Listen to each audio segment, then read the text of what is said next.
Can Ballerina save the John Wick franchise? That's the big question this movie has got to deal with. And you might be going, sure, the John Wick movies are all fantastic. What has Ballerina got to save?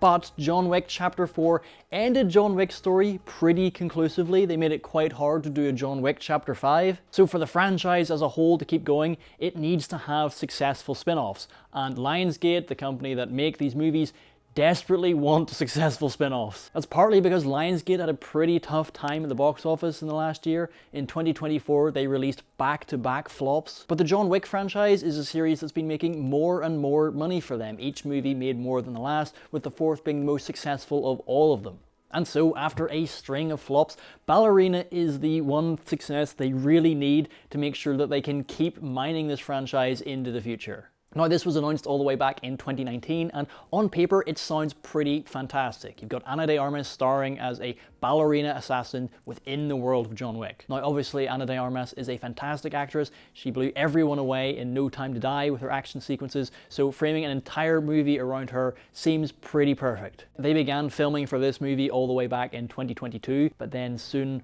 rumors about trouble in production started to leak out. Apparently, whenever the studio saw what was being shot, they got very worried. And you can understand why. If Ballerina were to flop, this could potentially kill any other future spin-offs with this franchise. So they delayed the film by over a year, and they hired Chad Stahelski, the guy who directed the original 4 John Wick movies, to come on to this film and reshoot a huge amount of it. Now the film is finally out, and I think there are 3 things this film has to do to really secure this franchise's future. Number 1, the action.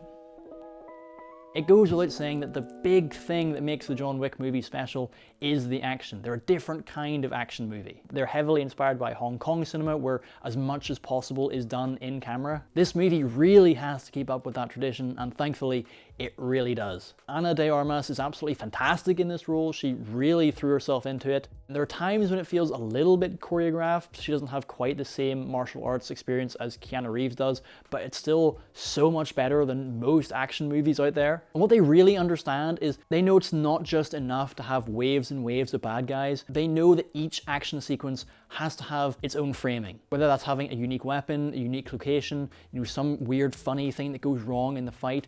Each action sequence just has something a little bit different to make it really unique. I don't want to spoil anything, but like one of my favorites was an entire action set piece where she's forced to only use grenades. And it's just so much fun. They create these limitations and then they force the character to work around it. It's just really creative, and it does feel like they're asking the question, okay, what have we never seen done before? What can we do that's been different from all of the other movies? Obviously, this character isn't John Wick. Within the world of the movie, she's not supposed to be as powerful as John Wick, but they never use that as an excuse to give her lesser action sequences or just redo the same thing they've already done before. Now, while the reshoots did add a whole bunch of great fight sequences, they also added a new element that could have created a big challenge for the film, one that really could have undermined it, and that's Keanu Reeves.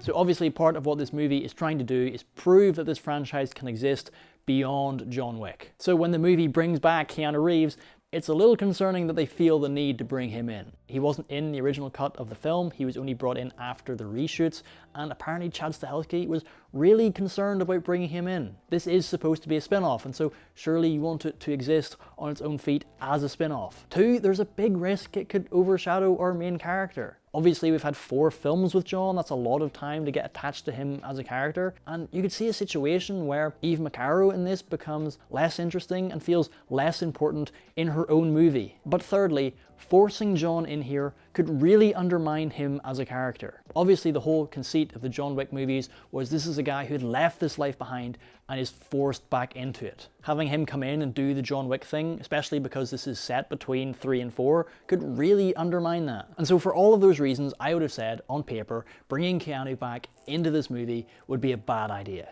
But you know what? They actually kind of make it work, and that's because they were kind of smart about it. They keep John in a very short section of the movie, so it never really feels like he upstages Ana de Armas, and having him in the spin-off gives you a different angle on the character. Obviously in all the movies we follow John, we're in his perspective, but because this is Eve's film, we're seeing John from Eve's perspective. So you end up having the experience that all the bad guys kind of have in all the John Wick movies of going, oh god, John Wick's showing up. And so when he does show up, there's like a lot of weight to it. And they do manage to find enough of a way to keep his character intact and explain why, even though he's trying to get out of this game, he would end up in this situation. Now, if you try and think about the timeline too hard and think about how he went from John Wick 3 to here to John Wick Chapter 4, it doesn't make a whole lot of sense. The timeline of it would be really condensed, but for me, I think it just about gets away with it. So they don't undermine his arc, he doesn't overshadow our main character, and I think it will work in terms of getting more people to go see this movie. So ultimately, it does make sense why they've brought him back in here. But it does still put a bit of pressure on the other big thing that I thought this movie had to do, and that's open up the franchise to more.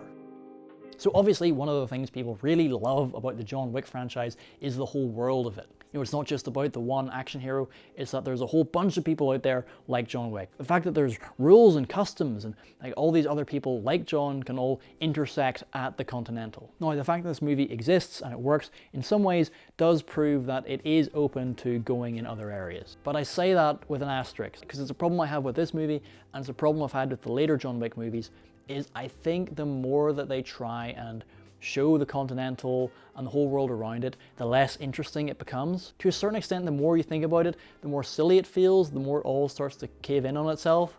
Obviously, within the first John Wick movie, you know, the Continental and the whole world of it felt like it had a huge amount of depth, and that's partly because we didn't see very much of it. By the time we get to this film, I think the more we see of it, the less interesting it becomes, because it becomes clearer and clearer just how shallow it really is. And when they're trying to build out a franchise, I think this movie really needed to bring some of that mystery back, or at least evolve it in some way. And it definitely does a little bit, it goes wider, and it's enough to support the main character in this story. I don't know how many other characters this franchise could support without it feeling really small, insular, and a little bit repetitive. But maybe they've got other plans for that. This film very much does leave the door open for a sequel, and if they make it, I'll definitely be going to see it. But at the end of the day, I did really enjoy Ballerina, and I think at the end of the day, it is proven, with or without Keanu Reeves, this franchise is going to keep going.